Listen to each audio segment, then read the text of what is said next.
terbuka untuk umum. Proses Pilpres dan Pileg di Papua Pegunungan secara serentak pada tanggal 14 Februari berjalan aman dan lancar. Meski demikian, ada beberapa daerah di Papua Pegunungan harus mengulang atau susulan karena faktor cuaca dan keterlambatan logistik. Ketua KPU Papua Pegunungan Daniel Jingga menyampaikan ada 2 kabupaten di Papua Pegunungan yang direkomendasikan melakukan PSS dan PSU, yaitu Kabupaten Tolikara dan Jayawijaya. Proses PSS dan PSU di kabupaten tersebut sudah berjalan dan sekarang dalam proses rekapitulasi tingkat distrik. Selain itu, guna memantau jalannya proses perhitungan suara hingga pelaksanaan pleno, KPU Provinsi Papua Pegunungan terus melakukan monitoring ke 8 kabupaten yang ada di Papua Pegunungan, guna memastikan jalannya proses rekapitulasi penghitungan perolehan suara pada pemilu presiden dan legislatif tahun 2024. Melkianus Kambu mengatakan KPU Papua Pegunungan telah membuka pleno rekapitulasi penghitungan perolehan suara tingkat provinsi dan melakukan supervisi dan monitoring ke kabupaten di Papua Pegunungan, di mana dari hasil monitoring pihaknya mendapatkan bahwa pelaksanaan rekapitulasi tingkat distrik sudah dilaksanakan di semua kabupaten, namun ada kabupaten yang harus pleno di Jayawijaya, ibu kota provinsi Papua Pegunungan, karena faktor Kamtipmas. KPU Provinsi mengundang teman-teman dari Bawaslu, teman-teman dari Bawaslu Provinsi Papua Pegunungan, dari pihak keamanan untuk kita persiapan rekap tingkat provinsi yang seharusnya tanggal 19 sampai dengan 19 Februari 2024 sampai dengan 10 Maret 2024. Sementara itu, Ibu Kota Provinsi Papua Pegunungan, Komisi Pemilihan Umum Kabupaten Jayawijaya menggelar rapat pleno terbuka rekapitulasi penghitungan perolehan suara tingkat Kabupaten Jayawijaya yang berlangsung di kantor DPRD Kabupaten Jayawijaya pada Selasa 27 Februari 2024. Rapat pleno terbuka rekapitulasi penghitungan perolehan suara tingkat Kabupaten Jayawijaya dimulai dari tanggal 27 hingga 5 Maret. Rapat pleno Kabupaten Jayawijaya dibuka Komisioner KPU Kabupaten Jayawijaya, Soni Molani. Kemudian dengan menyisakan 5 hari waktu pelaksanaan pleno tingkat distrik sesuai dengan waktu yang ditentukan, maka pihaknya mengajak PPD dapat melakukan rekapitulasi tingkat distrik secara efektif dan efisien sehingga bisa dilanjutkan ke tingkat kabupaten.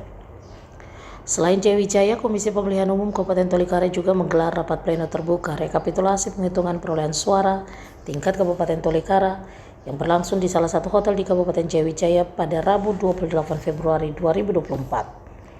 Rapat pleno terbuka rekapitulasi penghitungan perolehan suara tingkat Kabupaten Tolikara dimulai dari tanggal 28 Februari hingga 5 Maret 2024 dan dibuka oleh Ketua KPU Kabupaten Tolikara, Netius Wonda. Netius Wonda menjelaskan untuk jadwal pelaksanaan rekapitulasi tingkat kabupaten sudah dimulai sejak 26 Februari hingga 5 Maret 2024. Dengan demikian, dirinya mendorong agar seluruh PPD segera melakukan pleno distrik yang kemudian dapat dilanjutkan ke tingkat kabupaten. Selain itu, jika dalam waktu yang telah ditetapkan belum juga diserahkan ke tingkat kabupaten, maka langkah upaya jemput paksa akan digunakan KPU Kabupaten Tolikara. Terkait dengan keterlambatan pleno di beberapa KPU Kabupaten di Papua Pegunungan, Ketua Komisi Pemilihan Umum Provinsi Papua Pegunungan, Daniel Jingga, saat diwawancarai mengatakan, jika terjadi keterlambatan pelaksanaan pleno rekapitulasi distrik, maka pihak Panwaslu distrik akan mengeluarkan rekomendasi untuk perpanjang waktu pelaksanaan pleno rekapitulasi tingkat distrik. Demikian juga kabupaten dan provinsi, jika terjadi keterlambatan maka Bawaslu Kabupaten dan Provinsi akan mengeluarkan rekomendasi untuk perpanjangan waktu pleno rekapitulasi tingkat kabupaten dan provinsi. Hasil tersebut sesuai dengan tata cara pelaksanaan pemilu. Sementara penyebab keterlambatan pleno distrik, Ketua KPU Papua Pegunungan Daniel Jingga mengungkapkan belum mengetahui secara pasti penyebabnya.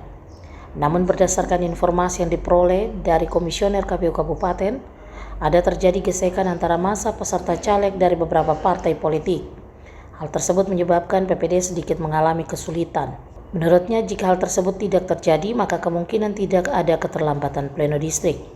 Terkait dengan permasalahan keterlambatan ini, dirinya mendorong agar Komisioner KPU Kabupaten segera berkoordinasi dengan aparat keamanan guna melakukan upaya jemput paksa logistik pemilu rekapitulasi perolehan suara dari PPD agar pleno distrik tidak terlalu jauh bergeser dari jadwal pelaksanaan rekapitulasi yang berjenjang dilakukan secara nasional.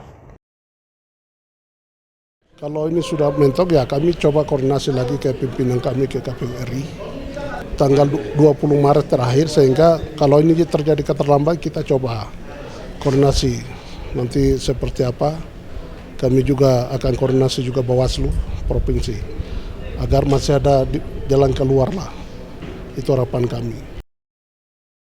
Dirinya berharap semua persoalan yang berkaitan dengan keterlambatan pleno distrik ini dapat diselesaikan, sehingga semua proses penetapan pleno rekapitulasi perolehan suara yang dilakukan secara berjenjang dari distrik, kabupaten, dan provinsi pada Pilpres dan Pileg tahun 2024 di Papua Pegunungan bisa berjalan dengan baik meski mengalami keterlambatan. Dari Kabupaten Jayawijaya, Papua Pegunungan, Darul Mutakin, Freddy Nuboba, iNews Jayapura melaporkan.